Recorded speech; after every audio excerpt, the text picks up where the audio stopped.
I grabbed my gear from the truck and did one final check of my equipment: flashlight, backup batteries, first aid kit, radio, and my service weapon. 15 years on the job and I still went through the same routine every time, though tonight something felt different. The forest was too quiet, like even the insects had decided to call it an early night. Dana's voice kept replaying in my head as I adjusted my pack straps. The way she described Matthew's hiking habits, regular late-night solo trips to clear his head, struck me as odd. Most people who need to decompress don't choose pitch-black wilderness at 11 p.m. But then again, I'd seen all kinds of coping mechanisms over the years. Stress made people do strange things. I pulled out my tablet and tried accessing the area's historical records while I had decent cell coverage. The standard databases loaded fine: geological surveys, recent incident reports, basic topographical data. But when I searched for anything older, anything about the mining operations that used to run through this sector, I hit the same frustrating wall I always encountered. The official records had these convenient gaps, like someone had decided certain information wasn't worth preserving. Typical, I muttered, closing the tablet. After 15 years of dealing with incomplete databases and bureaucratic oversights, you'd think I'd be used to it. But it still annoyed me when I couldn't get a complete picture of my own territory. Matthew's truck sat exactly where Dana said it would be, unlocked with his wallet visible on the passenger seat. I shined my flashlight through the windows and spotted a water bottle, some energy bar wrappers, and what looked like a dog leash coiled on the floor. Everything seemed normal enough, except for the unlocked doors. Who leaves their vehicle unsecured with valuables inside, even in the middle of nowhere? I tried my radio again. Dispatch, this is Ranger Ferguson at the Copper Creek trailhead, beginning search for missing hiker Matthew McGuire. Static crackled back at me, broken and harsh. I adjusted the frequency and tried again, but got the same result. Great. The radio had worked fine during my drive out here, but now it sounded like I was trying to communicate through a thunderstorm. The trail stretched ahead of me, disappearing into darkness that seemed thicker than usual. I'd hiked these paths hundreds of times, knew every root and rock that could trip up an inexperienced visitor. But tonight, my flashlight beam felt inadequate, like the darkness was actively pushing back against the light. I started down the main trail, keeping my eyes on the ground for any sign of recent passage. The packed earth showed plenty of boot prints from daytime hikers, but in this light, it was impossible to determine which ones might be fresh. I'd need to get deeper into the forest, away from the popular sections, before I could pick up Matthew's specific trail. The silence bothered me more than I wanted to admit.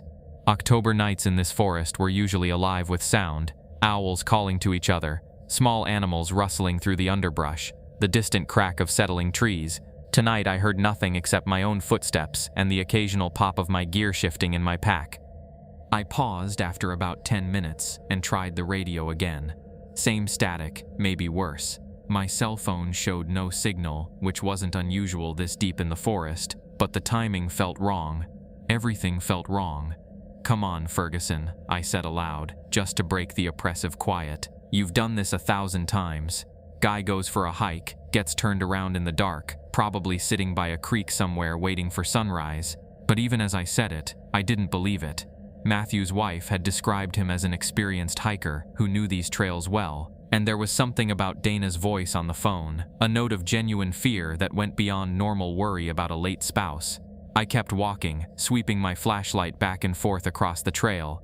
The beam caught something reflective about 20 yards ahead, and I quickened my pace. A small piece of fabric hung from a low branch at about shoulder height, dark blue material that could have come from a jacket or fleece. I examined it without touching, trying to determine how long it had been there. The fabric looked fresh, not weathered by multiple days of exposure. This could be from Matthew's passage, or it could be from any of dozens of hikers who used this trail regularly. The path split ahead, with the main trail continuing toward the scenic overlook and a smaller, less maintained track branching off toward the old mining area. I checked my map, though I knew this section by heart. The mining trail was technically off-limits to casual hikers, not officially closed but not maintained either. Signs warned about unstable ground and abandoned equipment. I studied both paths with my flashlight, looking for any indication of which way Matthew might have gone. The main trail showed the usual mix of boot prints and the occasional mountain bike tire track, but the mining trail, I crouched down and examined the ground more carefully. There, in a patch of soft earth near the trail junction, I could make out what looked like fresh boot prints heading toward the mining area, and next to them, the unmistakable paw prints of a medium-sized dog. My radio crackled again, and for a moment I thought I heard a voice through the static. I keyed the mic and tried to respond, but the interference was too heavy. Whatever was causing the communication problem seemed to be getting worse the deeper I went into the forest. I stood up and looked down the mining trail, my flashlight beam disappearing into the darkness between the trees. Every instinct I'd developed over 15 years of ranger work was telling me to turn around, call for backup, wait until morning when I could see properly, and get reliable radio contact.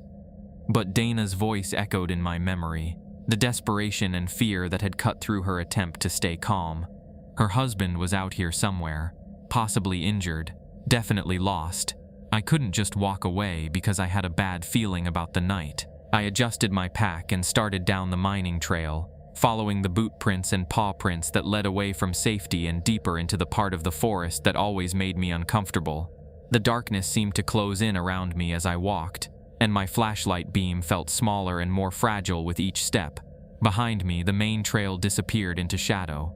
Ahead, the old mining area waited with its abandoned equipment and unstable ground and all the historical records that someone had decided weren't worth keeping.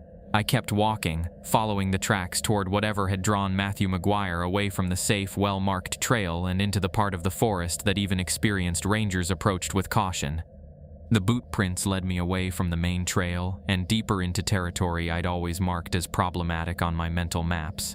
After 30 minutes of careful tracking, the path curved around a stand of dead pines and opened into a clearing I recognized with a sinking feeling in my stomach. The old copper mine sat like a wound in the hillside, its entrance partially hidden by decades of overgrowth. I'd been here before during routine safety inspections, always making sure the barriers were intact and the warning signs were still visible.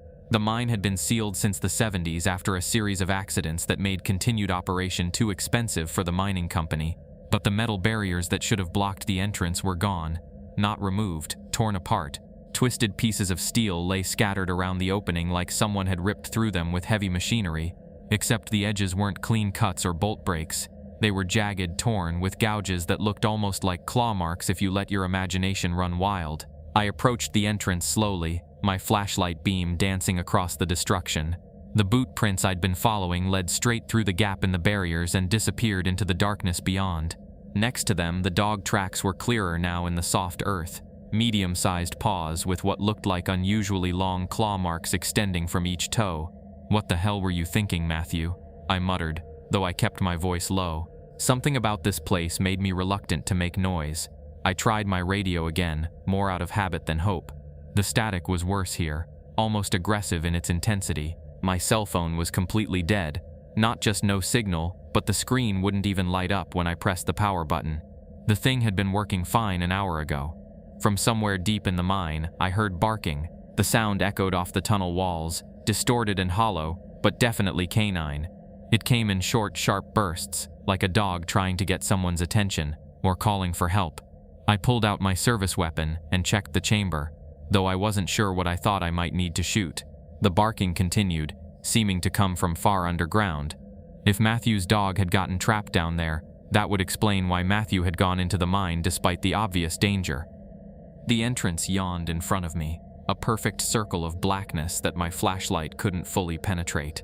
The air coming out of the tunnel felt wrong, not just cold, but somehow thick and stale despite the fact that the barriers had clearly been open for a while. I was about to call out when I heard movement in the darkness ahead. Something was coming up the tunnel toward me, moving with an odd shuffling gait that didn't sound quite right.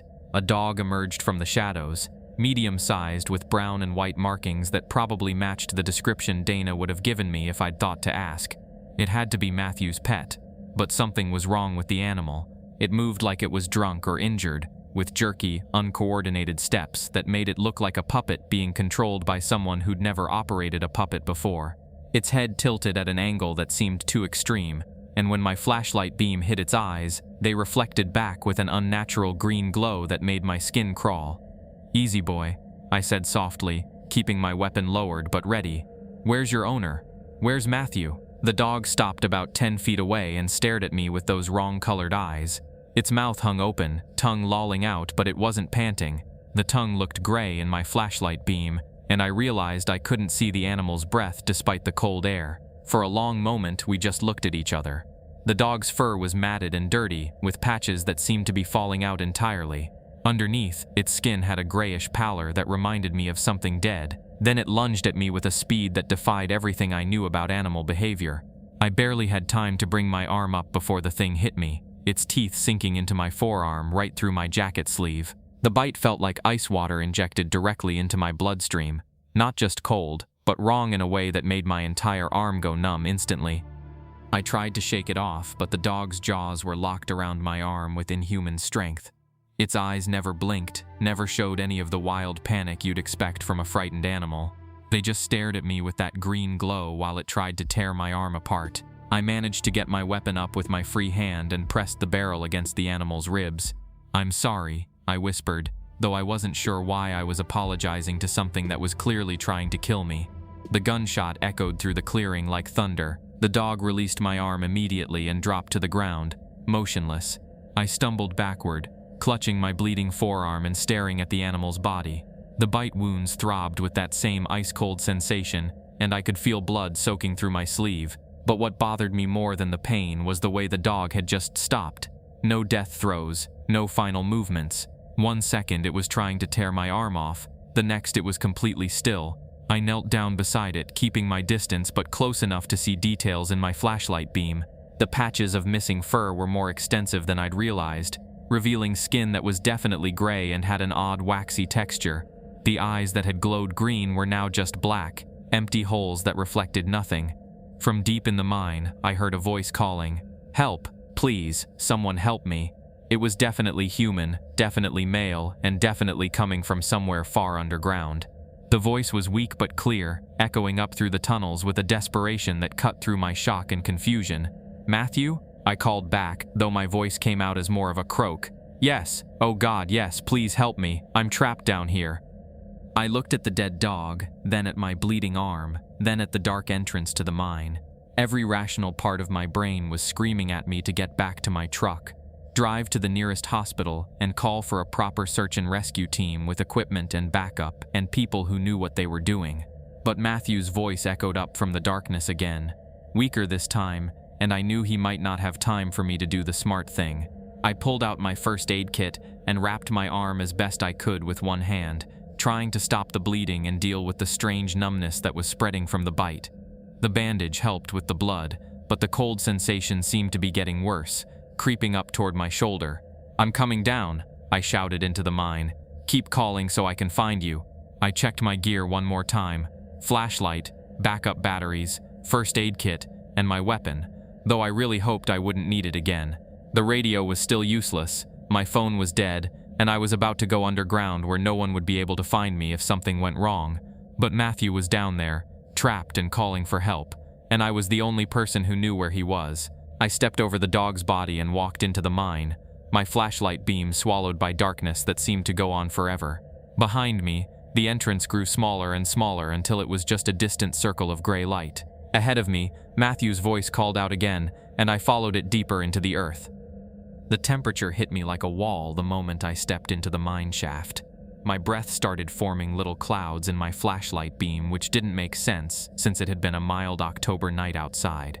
The cold wasn't just uncomfortable, it felt aggressive, like it was trying to work its way under my skin. "Matthew," I called out, my voice bouncing off the tunnel walls in weird ways that made it sound like someone else was talking. "Keep making noise so I can find you." "Here, I'm down here." His voice came from somewhere ahead and below, weaker than before but definitely human, definitely desperate. I picked my way carefully through the tunnel, stepping over chunks of fallen rock and rusted pieces of mining equipment that looked like they'd been sitting here since the place closed. My flashlight beam kept catching things at the edge of vision, support beams that had rotted through, sections where the ceiling had partially collapsed, puddles of water that reflected my light back in strange ways. The bite on my arm was getting worse. That cold, numb feeling had spread past my elbow now, and the bandage felt wet against my skin. I tried not to think about what kind of infection I might be dealing with. First priority was getting Matthew out of here. Then I could worry about my own problems. "I'm coming," I shouted. "Are you hurt?" "My legs," Matthew's voice echoed back. "Something fell on my legs. I can't move them." "Great. A rescue situation in an unstable mine with no backup and no radio contact. This was exactly the kind of scenario they used in training videos to show rangers what not to do. But Matthew was down here, trapped and injured, and I was his only chance. The tunnel curved to the right and opened into a wider chamber where my flashlight finally found him.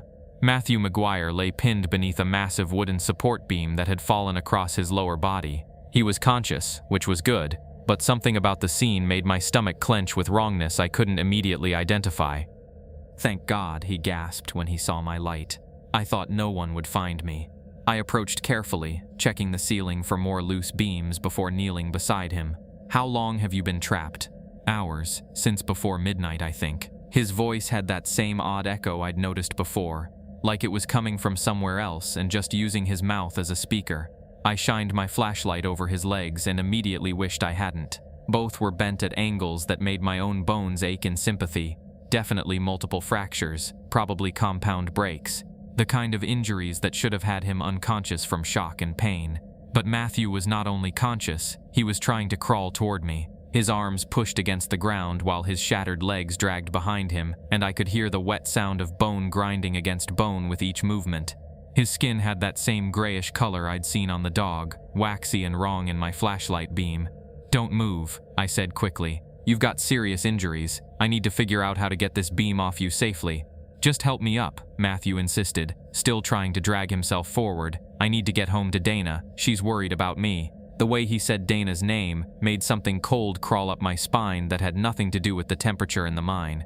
There was no emotion in it, no love or concern, just words arranged in the right order. I backed up a step and really looked at his face for the first time. His eyes were wrong, not the color, which was hard to tell in the flashlight beam, but the way they focused on me, like the dog's eyes had, empty but hungry.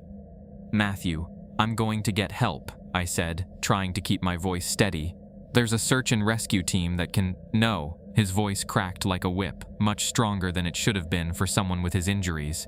"Don't leave me here. Please, I just want to go home." From somewhere deeper in the mine, I heard another voice. "Mommy? Mommy? Where are you?" A little girl, crying and scared, her voice echoing up from the darkness beyond Matthew's chamber.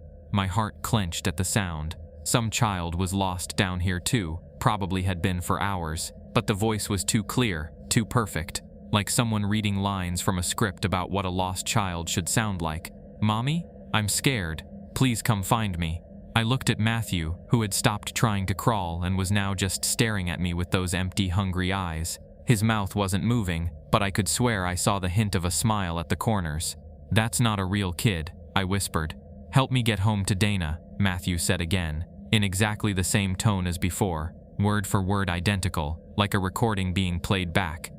The child's voice called out again from the depths, and this time I caught something else underneath it. Other voices, fainter but definitely there. Adult voices calling for help, pleading to be found, begging someone to come deeper into the mine. I thought about the missing persons reports I'd filed over the years.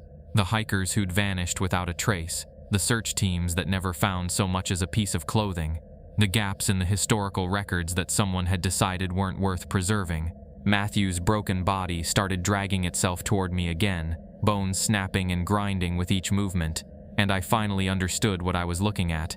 This wasn't Matthew McGuire anymore. Maybe it had been, hours ago when he'd first gotten trapped down here, but whatever was wearing his face now was something else entirely. Something that had learned to mimic human distress well enough to lure people underground.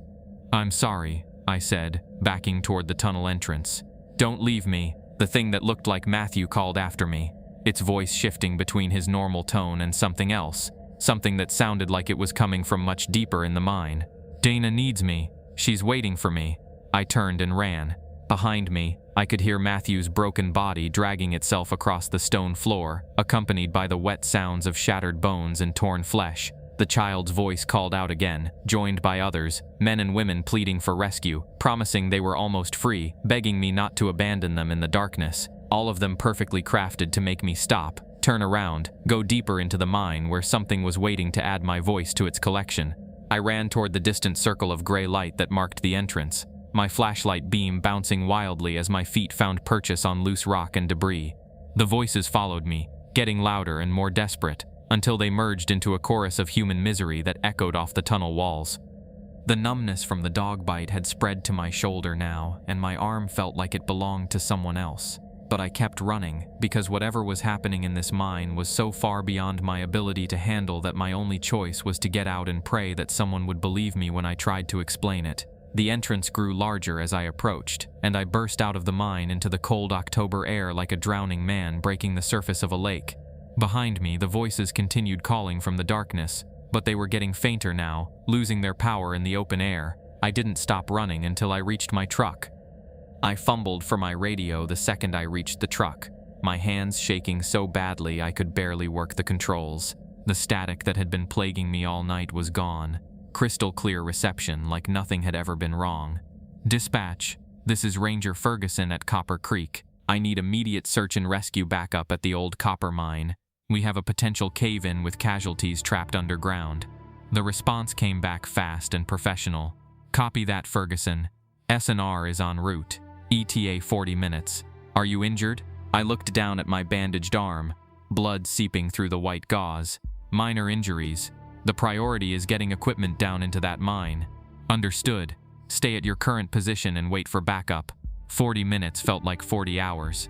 I sat in my truck with the engine running and the heater blasting, but I couldn't stop shivering.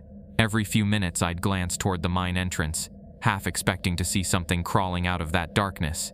The voices had stopped calling, but that somehow made it worse. When the cavalry finally arrived, it was impressive. 2 search and rescue trucks, an ambulance, and a sheriff's department vehicle.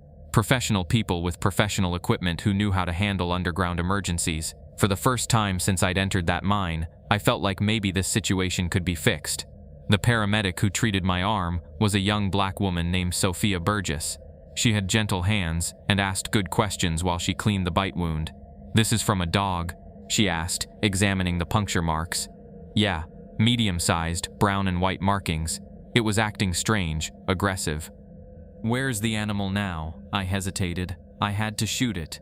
The body should be near the mine entrance." Sophia nodded and continued working on my arm. The bite looked worse in the ambulance's bright lights, deep punctures that had gone through muscle with edges that were already showing signs of infection. But what bothered me more was how cold the tissue around the wound felt, like the numbness was still spreading. "You're going to need antibiotics," Sophia said, wrapping my arm in fresh bandages. "Dog bites can be nasty, especially if the animal was sick." Detective Brett Sandoval from the county sheriff's department took my statement while Sophia worked. He was professional and thorough, writing down everything I told him about following the tracks, finding the destroyed barriers, and discovering Matthew trapped in the mine. "You said his legs were broken," Brett asked. "Compound fractures. Both legs. He was pinned under a support beam that had fallen from the ceiling. But he was conscious and talking? Yeah, that's how I found him. He was calling for help." Brett made notes but didn't comment. I could tell he was reserving judgment until his team could assess the situation firsthand. The search and rescue team emerged from the mine after 2 hours underground. Their team leader, a guy named Rodriguez who'd been doing cave rescues for 15 years, looked confused when he approached our group. "There's nobody down there," he announced. "We went through every accessible tunnel and chamber. No sign of recent human presence." I stared at him. "That's impossible. I was just down there. Matthew McGuire is trapped in the main chamber, maybe 200 yards from the entrance." "We found the chamber you're talking about," Rodriguez said. "There's no support beam down, no evidence of a recent collapse. The structural integrity is actually pretty solid for an abandoned mine." Brett stepped forward. "What about the barriers at the entrance?" Ferguson said they'd been torn apart. "The barriers are intact. Old and rusty, but intact. There are some gaps where people could squeeze through, but nothing that looks like recent damage." I felt like I was losing my mind. "I'm telling you, those barriers were destroyed, ripped apart, and there was a dog. I shot a dog right outside the entrance." Rodriguez shook his head. "We found a small bloodstain near the entrance. Could be from any animal. No body, though." Sophia finished with my bandages and packed up her medical kit. "Head trauma can cause vivid hallucinations," she said quietly. "Did you hit your head at any point tonight?" "No, I know what I saw." Brett closed his notebook. "Look, Ferguson, you've been under a lot of stress. It's dark. You're in an unfamiliar environment. You're worried about finding this guy. Sometimes our minds fill in details that aren't really there. I didn't imagine Matthew McGuire calling for help. Sound carries weird in underground spaces. Could have been wind, settling rock, any number of things. I wanted to argue, but what was the point? They'd been down there with professional equipment and found nothing. Either I was completely wrong about what I'd experienced, or something had cleaned up the evidence while I was running back to my truck.